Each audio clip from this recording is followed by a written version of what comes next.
आखिर कैसे एक छोटे से गांव में एक 18 साल का लड़का लकड़ी की अलमारियों में सजे हुए जूतों के साथ एक सपना देखता है और आगे चलकर वही सपना हकीकत बन जाता है। ये कहानी है बाटा की। कहानी की शुरुआत होती है 1894 से, जब थॉमस बाटा के परिवार की पिछली 3 पीढ़ियां जूते बनाने का काम कर चुकी थीं और थॉमस बाटा ने इसी काम को आगे चलकर अपने जीवन का पर्पस बना लिया। उनकी सोच थी ऐसे जूते बनाना जो हर इंसान खरीद सके, क्योंकि उस वक्त जूते सिर्फ अमीरों के पैरों में हुआ करते थे और यूरोप में लाखों लोग नंगे पांव चला करते थे। जिसके बाद उन्होंने ठान लिया ऐसे जूते बनाने हैं जो ड्यूरेबल होने के साथ साथ अफोर्डेबल भी होंगे। लेकिन शुरुआत में उन्होंने हैंडक्राफ्टेड जूते बनाए और धीरे धीरे अपने बिजनेस को आगे बढ़ाया। लेकिन इसके बाद सिर्फ 10 साल के अंदर उनकी कंपनी को फाइनेंशियल स्ट्रगल ने घेर लिया था।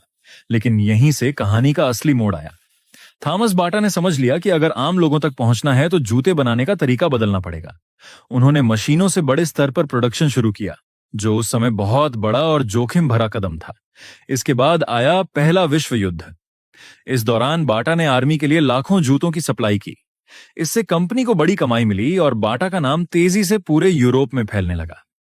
थॉमस बाटा सिर्फ बिजनेसमैन नहीं थे, वह एक विजनरी लीडर थे।